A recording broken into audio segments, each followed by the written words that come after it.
Humans were only ancient rumors to them, until we changed the war forever. Commander Zafixa's 4 eyes tracked the holographic display floating before her command chair. Red markers showed Dominion forces advancing through the Kepler sector, while blue dots representing the Coalition fleet retreated in what could only be described as panic. The war had been raging for 3 standard cycles now, and the Coalition was losing badly. "Status report," she commanded, her voice carrying the authority of someone who had seen too many defeats. Lieutenant Corvus, a young Altarian with silver scales that flickered nervously, approached the command platform. "Ma'am, we've lost another 12 ships in the last solar rotation. The Dominion's new plasma cannons are cutting through our shields like they're made of vapor." Zafixa's mandibles clicked in frustration. The Thrakari Dominion had always been aggressive, but lately they seemed unstoppable. Their technology had advanced rapidly, and their military tactics had become frighteningly effective. What had once been border skirmishes between neighboring star systems had escalated into a full-scale galactic war. The Coalition of Free Worlds was a loose alliance of 17 different species, each contributing their unique strengths to the war effort. The Altarians provided swift scout ships and excellent navigation systems. The Garathi contributed their massive battlecruisers and heavy armor technology.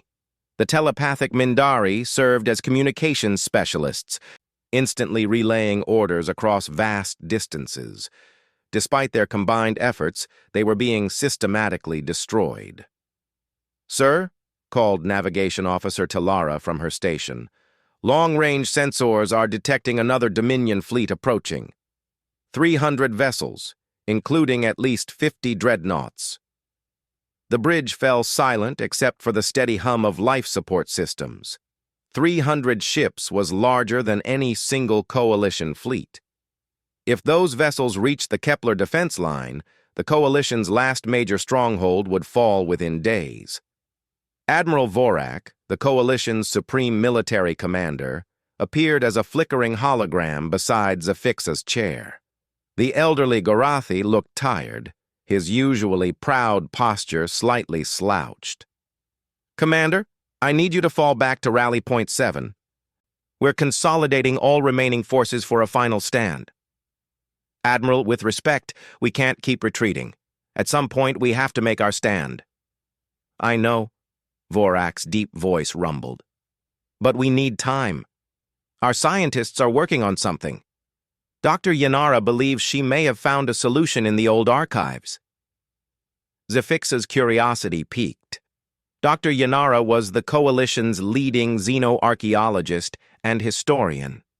If anyone could find an ancient technology or forgotten alliance that might help them, it would be her.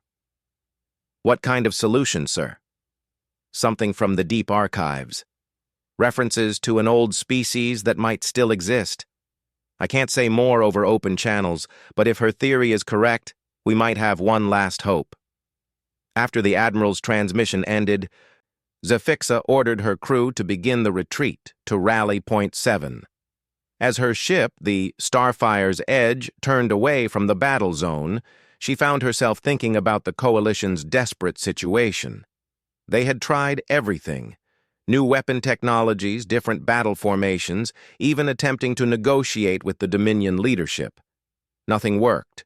The Thrakari Dominion was led by Emperor Varkan, a ruthless leader who believed that only the strongest species deserved to survive. His philosophy was simple: conquer or be conquered. The Dominion had already absorbed 6 minor civilizations, forcing their populations into slavery and stripping their worlds of resources. As they traveled through hyperspace toward the rally point, Zafixa decided to visit Dr. Yanara in the ship's research lab. She found the elderly Mindari surrounded by holographic displays showing ancient texts and star charts. "Doctor, the Admiral mentioned you might have found something useful." Dr. Yanara's large silver eyes focused on Zafixa with an intensity that made the commander slightly uncomfortable. As a telepath, Yanara could sense surface thoughts and emotions, though she was too polite to intrude without permission. "Commander, have you ever heard the old stories about the Terrans?" Zafixa searched her memory. The name sounded familiar, like something from childhood stories or ancient legends. "Vaguely. Weren't they supposed to be some kind of mythical warrior race?" "Not mythical," Yanara corrected gently. "Ancient. Very ancient. According to these records, they existed over 10,000 standard years ago.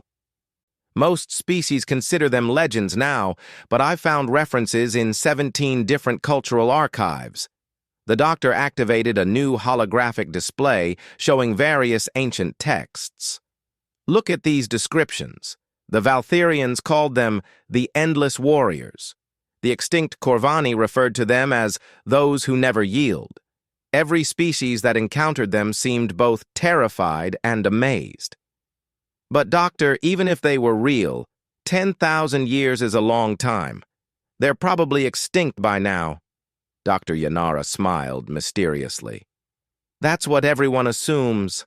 But look at this." She brought up a star chart showing the outer rim of the galaxy. "These are the coordinates mentioned in the oldest Terran references, a region called Sol in their language. Our long-range probe data shows several planets in that system, including one with the perfect conditions for supporting life." Zafixa studied the data carefully. The coordinates were indeed in an unexplored region of the galaxy, far from any known civilization. "Even if they still exist, why would they help us? We don't even know if they're friendly." According to the historical records, Terrans had a strong sense of justice.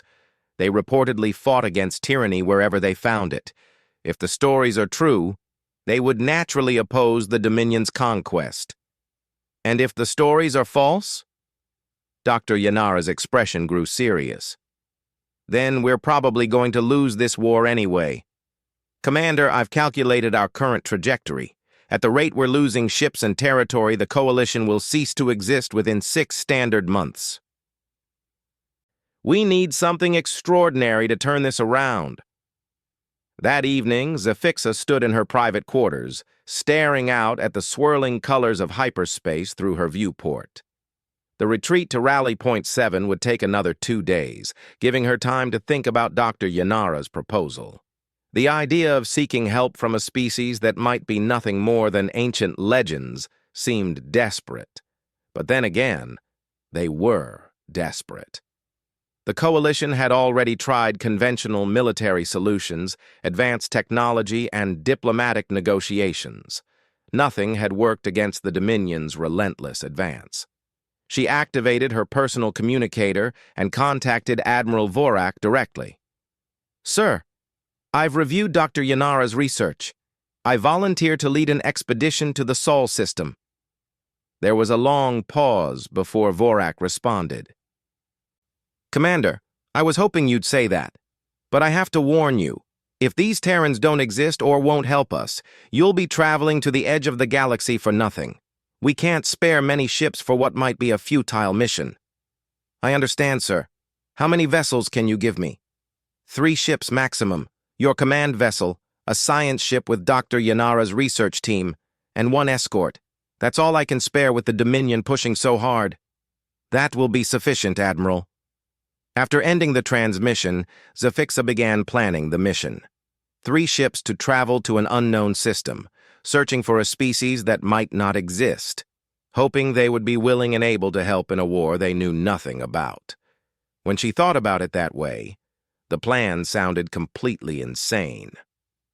But insane plans were sometimes the only ones that worked. The next morning, she called a meeting with her senior staff. Navigation Officer Tilara spread out the route calculations while Dr. Yanara presented her historical research. Chief Engineer Dex, a practical Gorathi, raised the obvious concerns about fuel consumption and the distance involved. "Commander," Dex said in his gravelly voice, "this journey will take us 18 days each way, assuming we can maintain maximum hyperspace velocity. That's over a month-round trip, plus however long we spend searching the Sol system." "And if we don't find anything useful?" asked Lieutenant Corvus. Zafixa looked around the table at her crew. These people had followed her through dozens of battles, trusting her judgment even when the odds were against them. She owed them honesty. If we don't find anything, we head back and help the Admiral make our final stand. But if Dr. Yanara is right, if these Terrans really exist and are willing to help us, we might be bringing back the key to winning this war. Dr. Yanara activated another holographic display. I want to show you something else I found in the archives.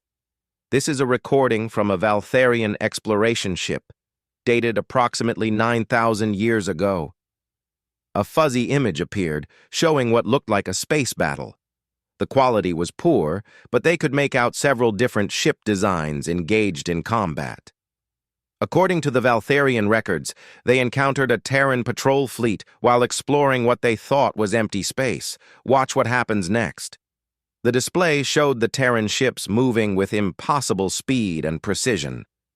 Their weapons seemed to pierce through enemy shields that had been considered impenetrable. Most remarkably, even when outnumbered 3-1, the Terran vessels never retreated. The Valtharian captain noted that the Terrans fought with a combination of advanced technology and what he called impossible courage.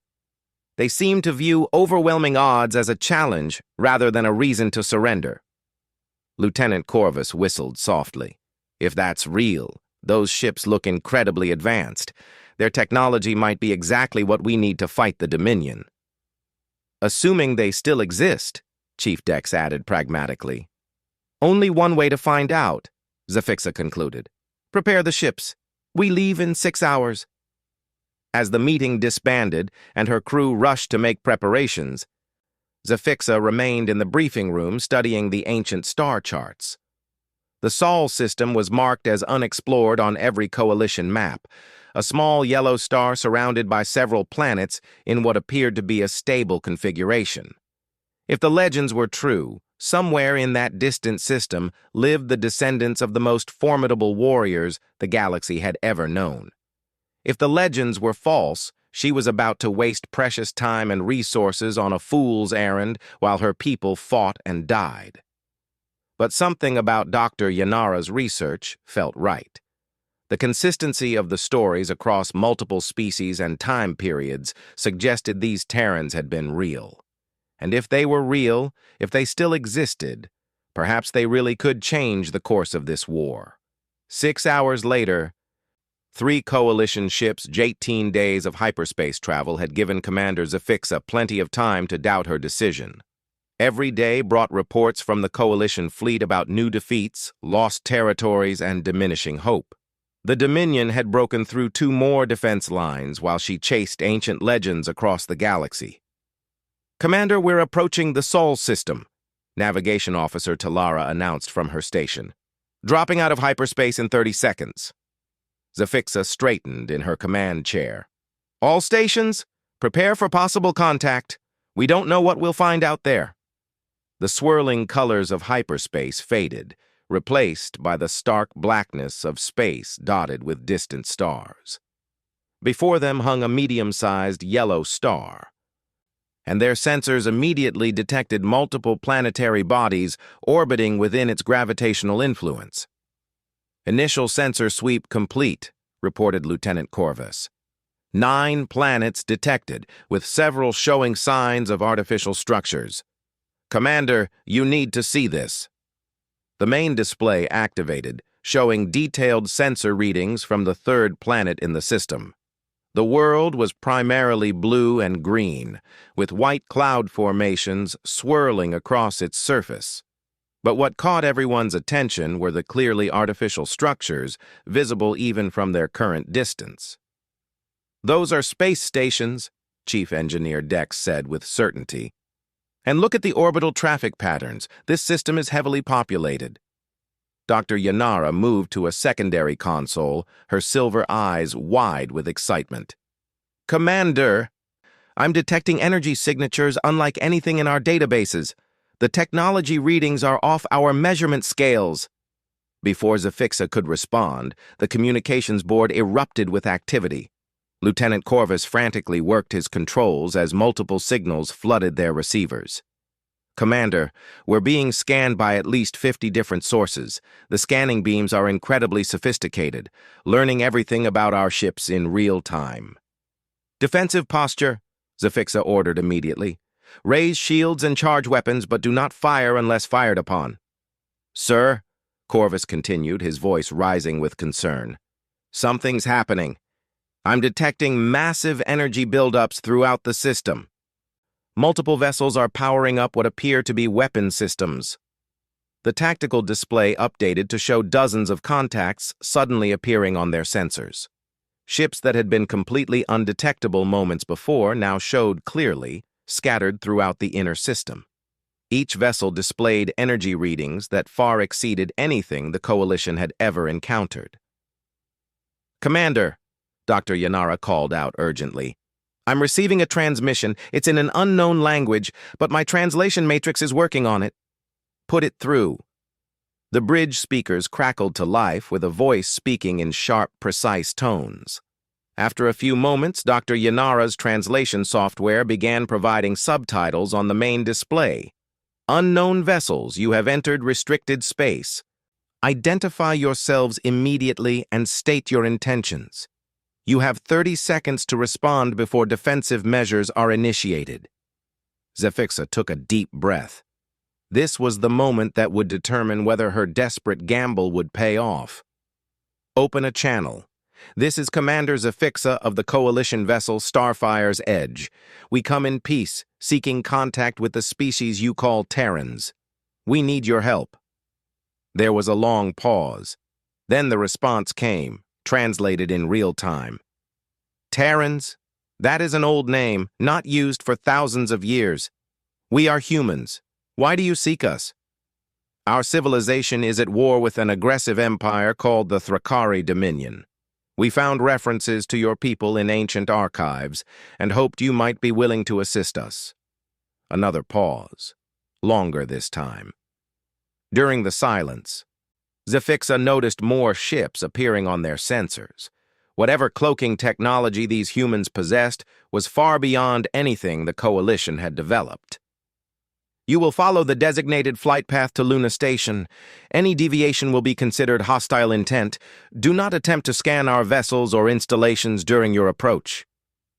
A navigation path appeared on their display, leading toward a large space station orbiting the system's primary world.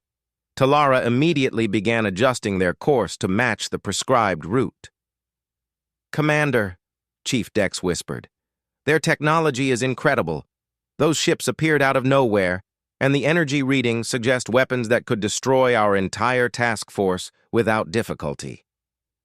As they followed the flight path toward Luna Station, Zafixa studied the human vessels surrounding them. The ships were sleek and angular, with designs that seemed to emphasize both speed and firepower.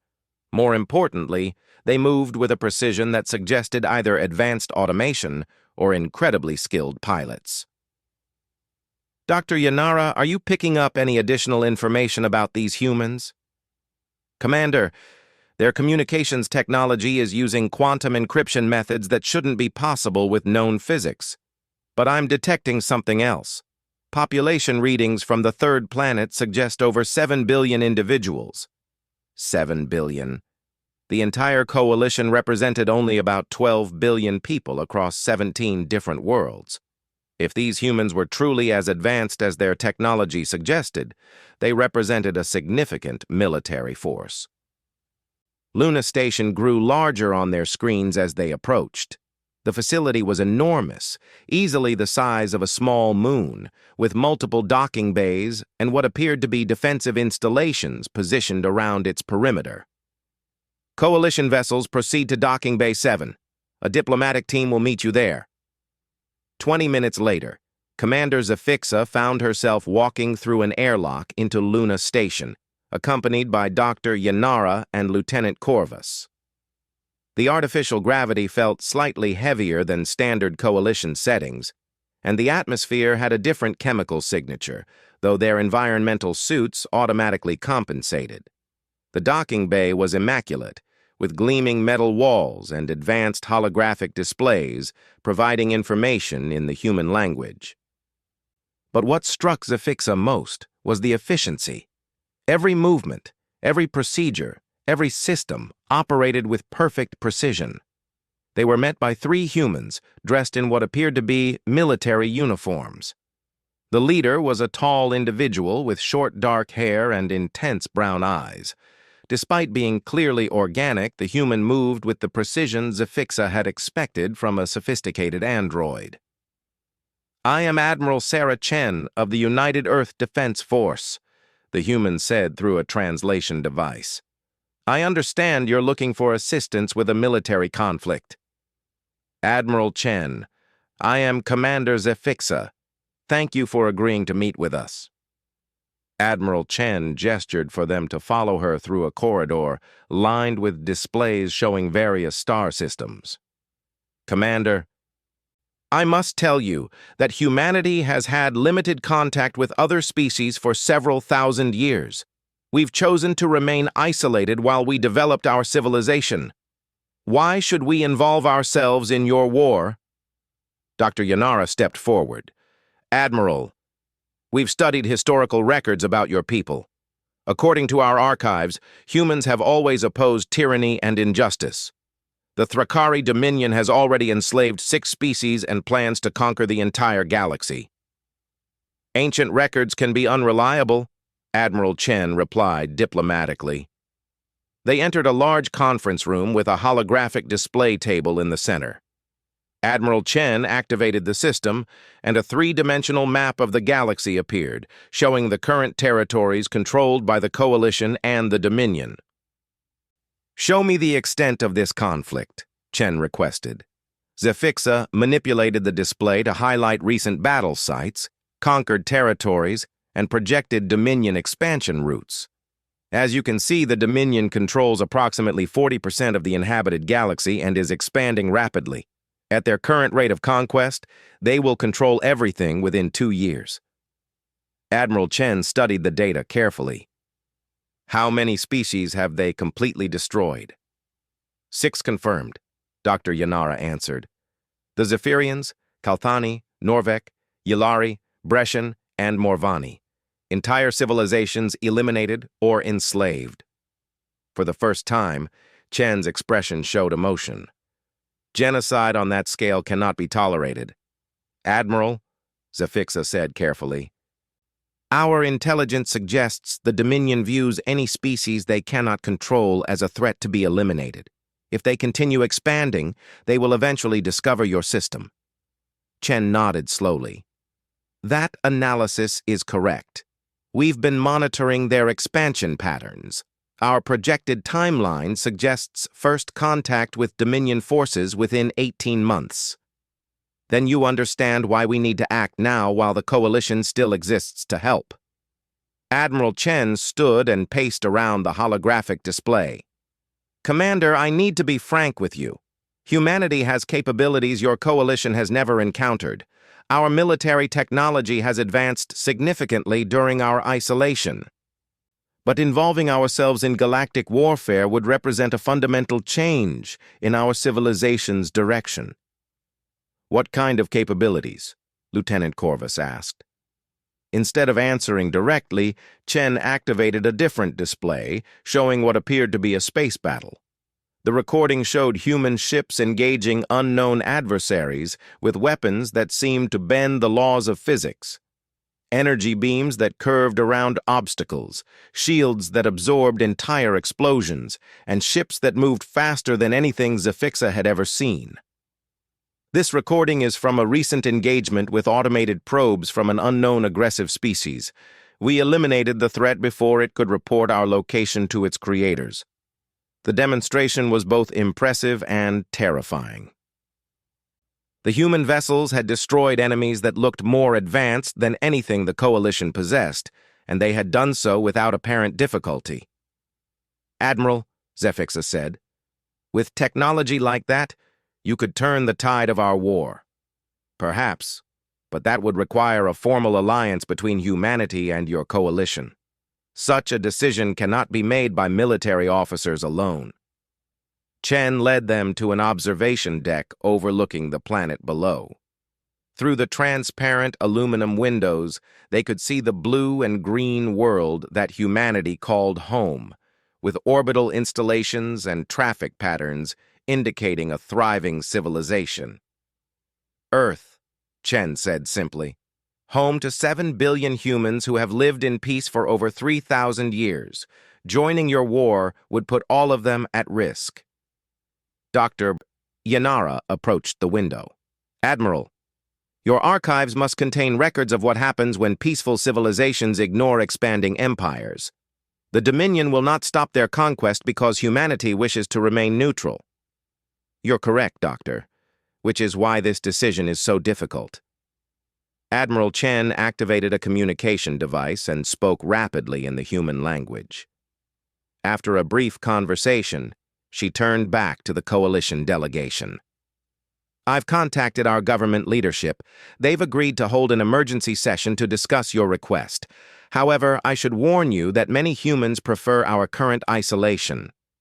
How long will the decision process take? Zafixa asked. 48 hours maximum. In the meantime, you're welcome to remain as our guests.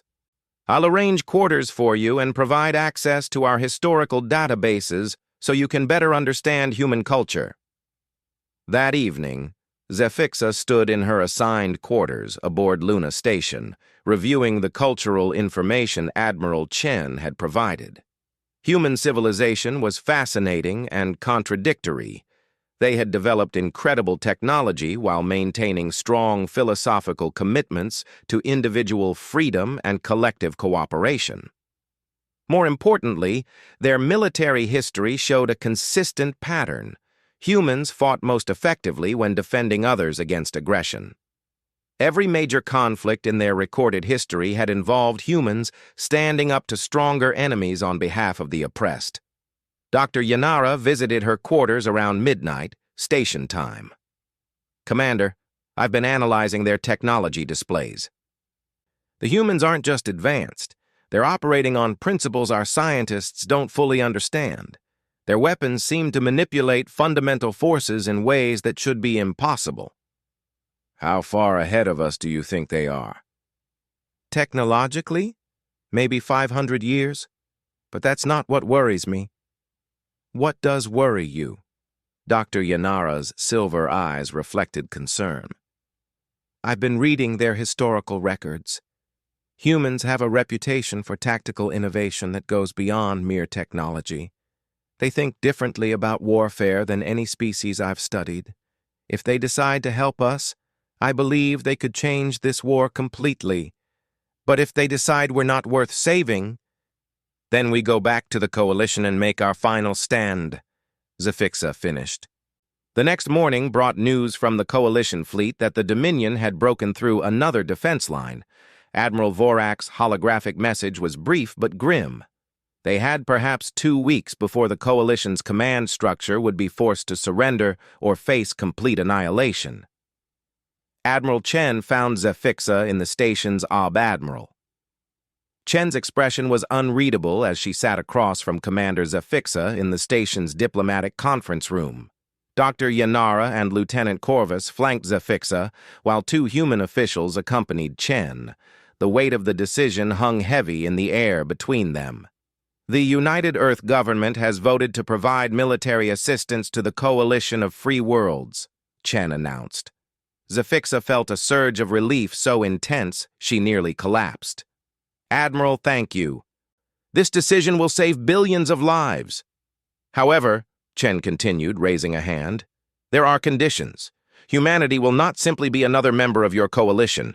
We will coordinate our military efforts with yours, but we reserve the right to determine our own tactics and strategies. Additionally, we require complete intelligence about Dominion capabilities, territory, and command structure. Of course, whatever you need. Admiral Chen stood and activated the holographic display table. Good, because we're going to need to move quickly. Our deep space monitoring stations detected massive Dominion fleet movement 6 hours ago. They're preparing for a final push against your remaining strongholds. The display showed real-time intelligence that was far more detailed than anything the Coalition possessed. Human sensor networks had apparently been tracking the war from a distance for months. "This is incredible," Dr. Yanara breathed. "Your monitoring capabilities extend across half the galaxy."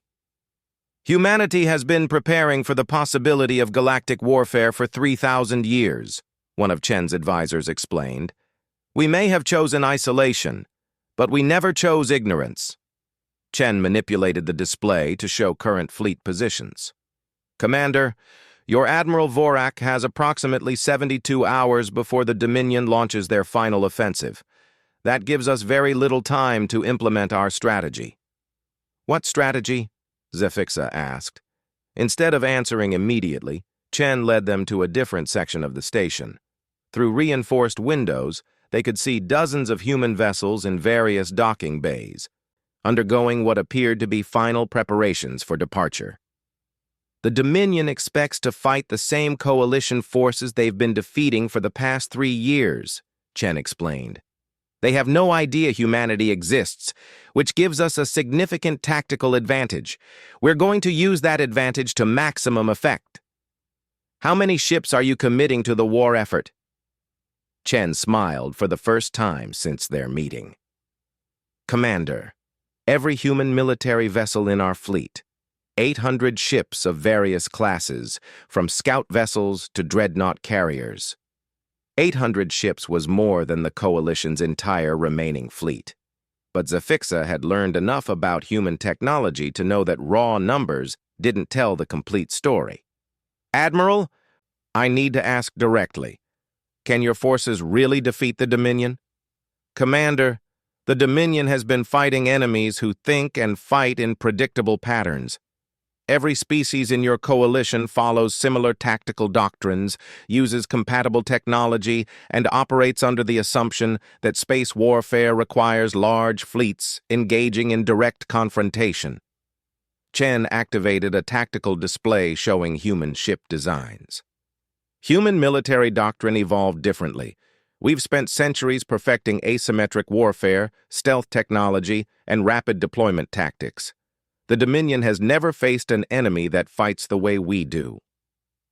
Over the next 24 hours, Zafixa watched in amazement as the human fleet prepared for war. The level of coordination was unlike anything she had ever witnessed. Every ship, every crew member, every system worked together with mechanical precision. Dr. Yanara spent most of her time studying human tactical manuals and historical records. "Commander, their approach to warfare is revolutionary. Instead of trying to match enemy strength with equal strength, they focus on identifying and exploiting weaknesses. They've developed tactics specifically designed to defeat larger, more powerful forces." "Such as?" "Distributed command structures that make it impossible to disrupt their coordination through targeted attacks. Stealth technology that allows them to attack from unexpected directions. Most importantly, they've mastered the art of making their enemies fight multiple battles simultaneously." The human fleet departed Luna Station in small groups over several hours, each heading toward different coordinates. Admiral Chen explained that they would rendezvous with coalition forces using a complex series of jumps designed to hide their true numbers and capabilities. Commander Zafixa's task force accompanied the human command vessel, a massive ship called Indomitable Spirit. The bridge was a marvel of efficiency, with human officers coordinating information flows that would have overwhelmed most coalition crews. "Admiral," Lieutenant Corvus observed during their journey, "your crew operates like a single organism. How do you achieve such coordination?" Admiral Chen glanced around her bridge. 3,000 years of constant training and preparation, Lieutenant. When you know that the survival of your species might depend on perfect execution, you develop very high standards." They emerged from hyperspace at Rally Point 7 to find the Coalition fleet in desperate condition. Admiral Vorak's flagship showed visible battle damage, and sensor readings indicated that several other vessels were running on emergency power. "Admiral Vorak," Chen announced over open communications. "This is Admiral Sarah Chen of the United Earth Defense Force. Our fleet is taking position to support your defensive lines." The response came immediately. with Vorak's incredulous voice filled with hope and disbelief.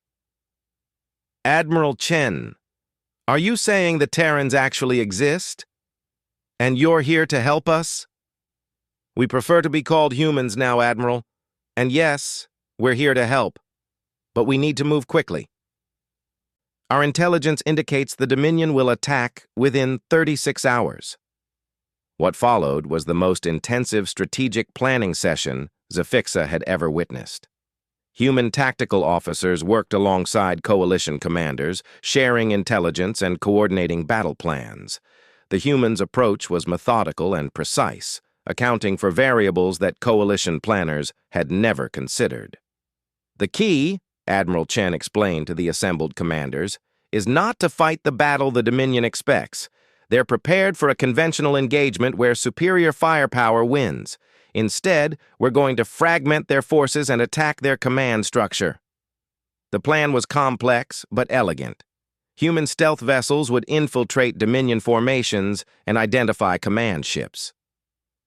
Coordinated strikes would eliminate senior leadership while coalition forces engaged the main battle line. Most importantly, human technology would jam Dominion communications, preventing effective coordination. 34 hours later, the Dominion fleet arrived in overwhelming force. Emperor Varkan himself commanded the assault from his flagship, Eternal Conquest, a massive vessel that dwarfed any ship in the coalition fleet. "All Dominion vessels, this is Emperor Varkan," came the transmission on open channels.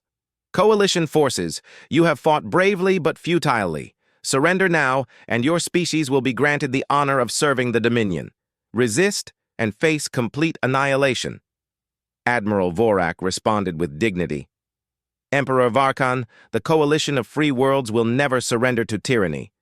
If you want our worlds, you'll have to take them." "Very well. All ships, commence the final assault." The Dominion fleet moved forward in perfect formation, 3,000 vessels advancing like an unstoppable tide. Their plasma cannons charged to full power while their shields reached maximum strength. Every sensor indicated this would be a one-sided massacre. That's when the humans revealed themselves. Stealth fields collapsed around 200 human vessels that had been hidden within the coalition formation. But these weren't the ships the Dominion expected to fight.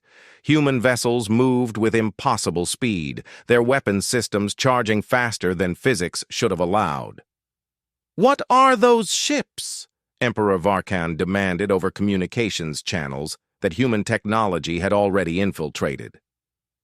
Admiral Chen answered personally. "Emperor Varkan, I am Admiral Sarah Chen of the United Earth Defense Force.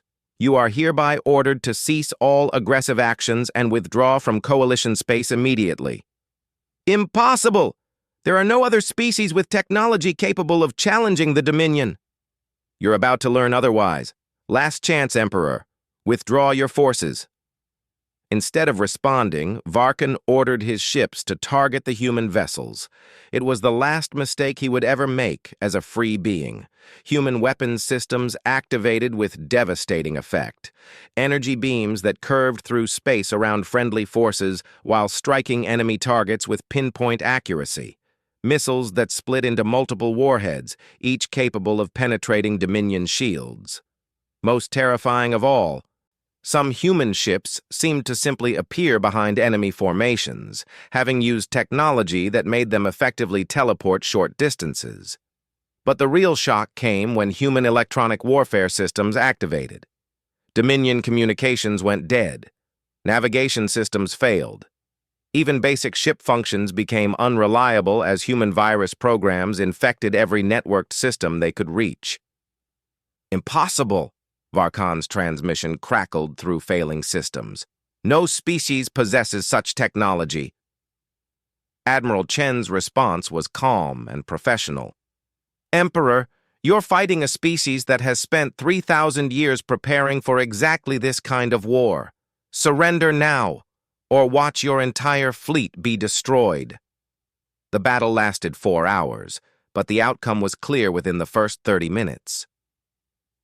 Human forces systematically dismantled the Dominion fleet using tactics that rendered superior numbers meaningless. They attacked command ships first, eliminating coordination. They targeted weapons systems rather than attempting to destroy entire vessels, leaving the enemy helpless but alive.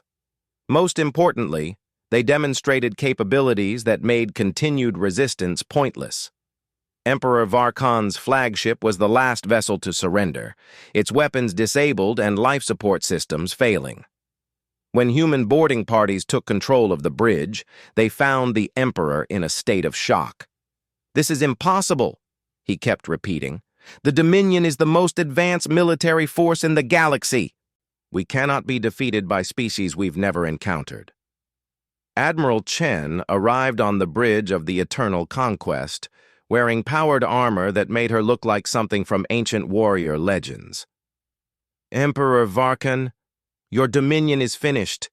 Your fleet is captured.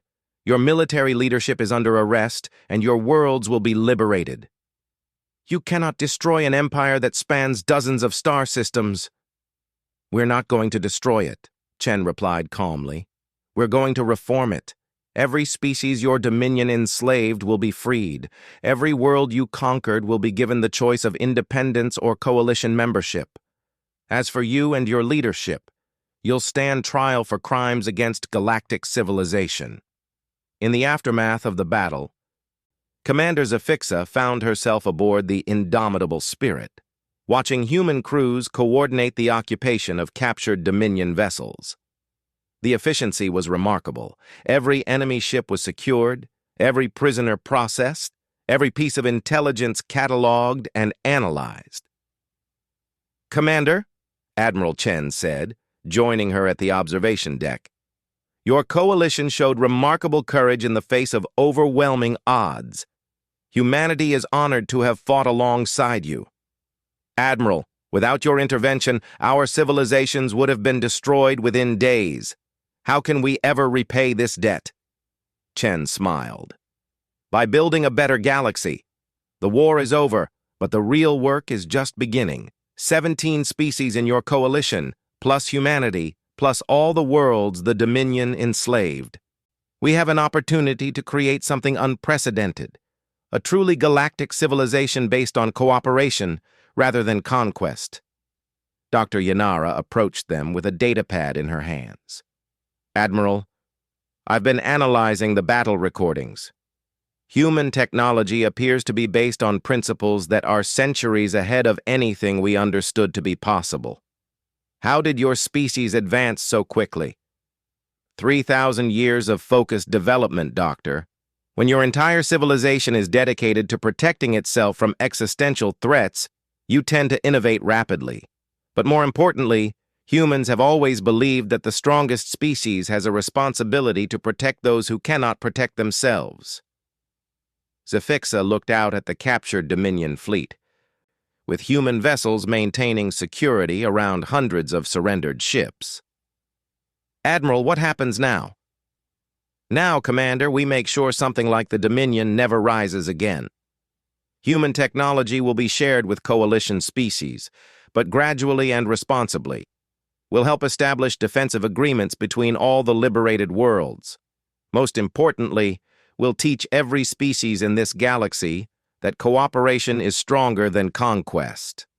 6 months later, Commander Zafixa stood on the observation deck of a new space station orbiting the former Dominion capital world. The Galactic Peace Station had been built using combined technology from all the member species, including revolutionary human construction techniques that had completed the project in record time. Representatives from 43 different species worked together in the station's halls, coordinating trade agreements, defensive pacts, and scientific collaboration programs. The Galactic Coalition, as the new alliance was called, represented over 90% of all known intelligent species. Admiral Chen had been appointed as the first Supreme Military Coordinator, responsible for ensuring that no single species could ever again threaten galactic peace. Her first act had been to establish joint training programs where every member species could learn from human tactical innovations. "Commander," Dr. Yanara said, approaching with a historical data pad. "I've finished my analysis of human military doctrine. Do you want to know what made the difference in the war?"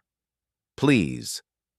It wasn't just their technology, though that was certainly advanced. It wasn't even their tactical innovations, though those were revolutionary.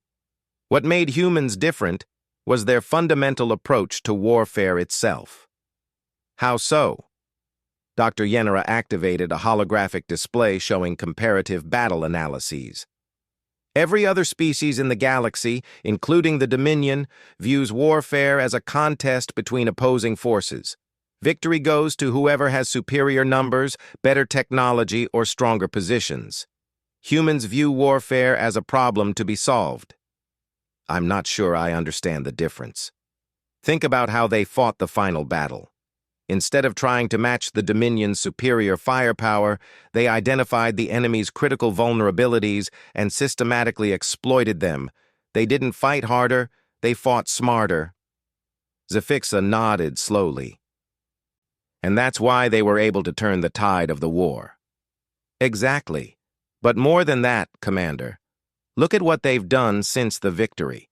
Instead of using their victory to establish their own empire, they've created a system that makes future empires impossible. They solved not just the immediate military problem, but the underlying political problem that created it. Through the station's main observation port, Zafixa could see ships from dozens of different species conducting joint patrols around the former Dominion worlds. Human vessels worked alongside coalition cruisers, ensuring that the liberated planets remained free while they rebuilt their civilizations. It had taken the humans less than a year to completely transform galactic politics. The ancient rumors about Terran warriors hadn't been legends after all. They had been warnings. Warnings to anyone who might try to conquer the galaxy that somewhere in the darkness between the stars, humanity was waiting. And now that humanity had revealed itself, the galaxy would never be the same again. Emperor Varkan had been wrong about one thing. Humans hadn't changed the war. They had ended it forever. Servation Lounge, staring out at the traffic patterns around Earth. "Commander, I have news from our government. The Council has reached a decision, umped into hyperspace, beginning their journey toward the edge of the galaxy and a species that had become nothing more than ancient rumors." Commander Zafixa settled into her command chair as the swirling colors of hyperspace surrounded her vessel. Behind them, the war continued. Ahead of them lay either salvation or disappointment, but for the first time in months, she felt something she had almost forgotten: hope.